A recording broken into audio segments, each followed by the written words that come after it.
welcome everyone to a game here between MBL and dogao. And let me quickly set up the scoreboard for us because this is not just a regular game. This is a best of seven Red Bull qualifiers.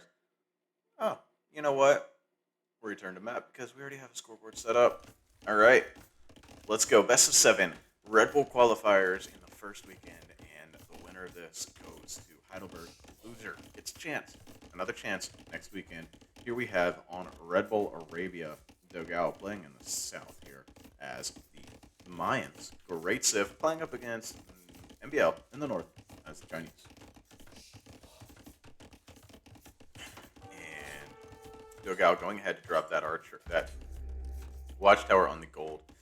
MBL not going for that, so MBL looking to take map control. And oh, this hurts so bad. You can see this scout trapped here. And MBL gonna go ahead and chop that scout out. It's gonna take a bit. It's not gonna be fast, but going to do so. So that scout will eventually be free, but that hurts in these early game fights where every unit counts so much to be just completely down a scout. It's kind of bad. The Mayan player just going into archers, scouts from the Chinese player, and it's the archers. So scouts and archers going to be coming out from our Chinese player versus just the archers of our Mayan player. And military numbers are the same at the moment. Our Mayan player looking dogao down here, looking to get up the big walls. MBL looking to take military control because he's not putting a lot of pressure on with walls, which you can do when you're playing with scouts. You're not on as much of a clock to get the walls down. Just got to keep track of your opponent's archer army, keep it occupied, make sure it doesn't get in on the villagers. And MBL gonna lose an archer for nothing. Didn't even get a shot off the poor guy. And MBL tracking dogao's army, just kind of running away, tracking it, keeping it in sight, preparing to fight it off. Skirmishers coming out for MBL, and I think there is, in fact. I don't know if that's a hole or not. It's like a half hole. I think it's a hole. Because if you look at these two, they kind of overlap here. I think there's a hole there. We'll see if that comes into play later. And MBL keeping Dogao's army at home with the little scout raid. Just one scout getting into the base. That's not going to do anything. And is this scout free? No. But getting closer. Halfway to being free is that scout. So whatever this says, it's one last for a bit here. Game number one. Both players playing very defensive. dogao pretty close to clicking up. MBL not so much yet.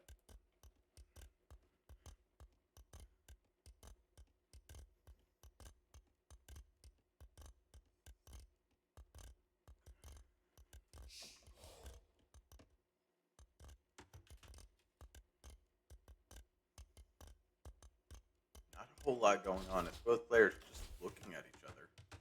And how does this game turn out? Well, the Mayans have really good crossbows and eagles. dogao on the way up with that. Going to be early crossbow timing. The Chinese have great eco as well, cheap attacks, and they get the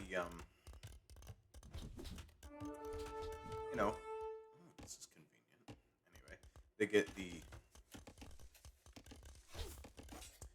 armies fighting back and forth at dogao's base. Okay, up more full tech tree, able to go for knights, cavalier, crossbows, kind of a lot of things are the Chinese able to do.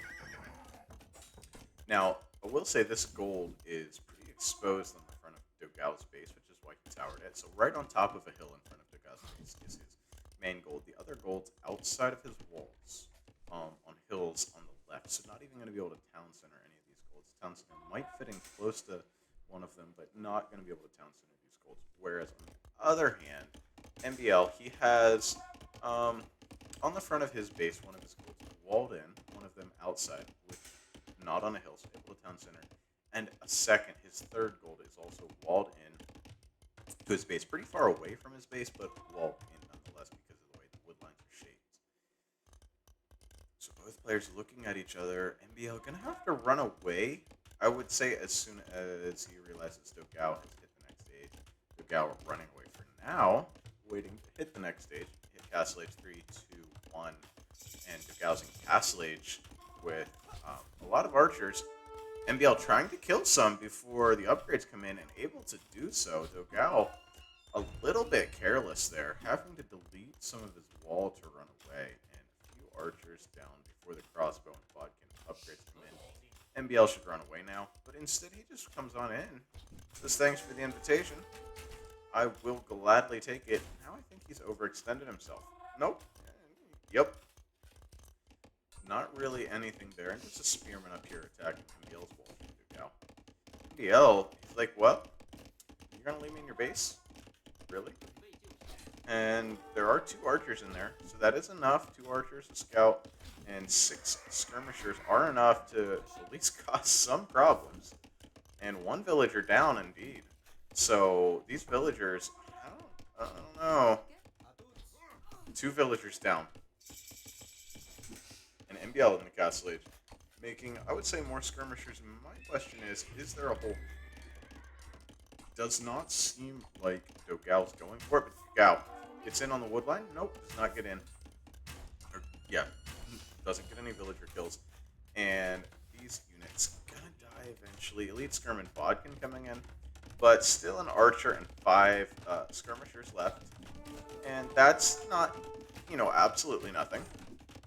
The armor coming in on the skirmishers now, and ooh, these villagers in range. This main gold of MBL, not quite so safe as he thought, and the skirmishers are here, and this is enough elite skirms to even cause, a weak feudal age eagle some problems, which they do. Now the siege workshop coming down, your opponent goes into skirms, immediately drop the siege workshop. I love seeing top level players play. I learn things every time, so now I know what's going to happen if I go skirms. Now, they're dropping the siege workshop, immediately begin producing knights. You can see the dance going on in these guys' minds, like the back and forth mental games here.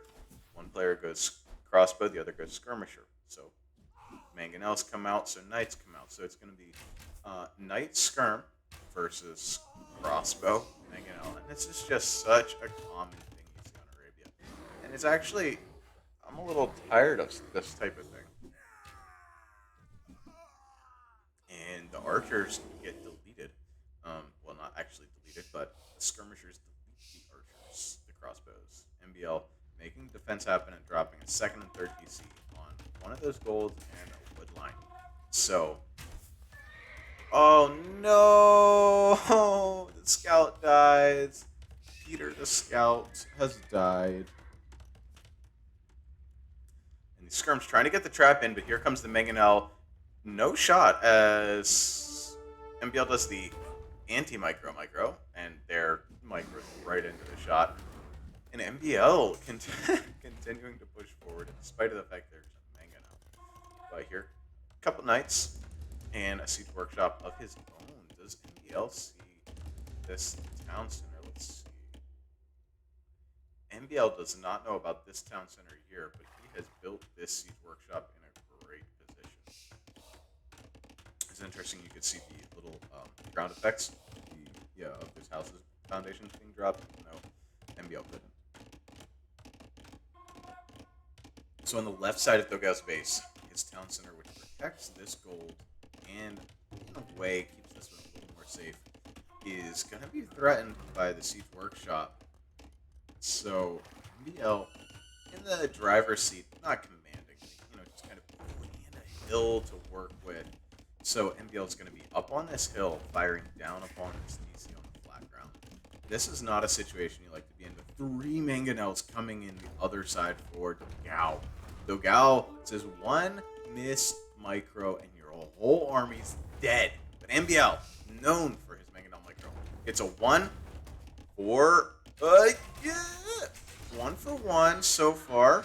Damages 2 others. Has the villager out to repair out in the middle of nowhere, absolute nowhere, and still just a 1 for 1 on these trades. And okay, now it's not a 1 for 1, a 3-0. MBL with the beautiful mangonel micro just takes a lead in this game. 3 mangonels for Dogao go down, none for MBL, and the knights weren't even used. The knights just died to the crossbows. So this town center looks to be in trouble. barracks coming out for dogao. What? Oh, Eagle Switch in play.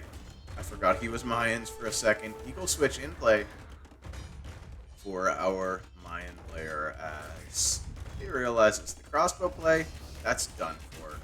And that is donezo. We need to find something that has a bit more of a punch.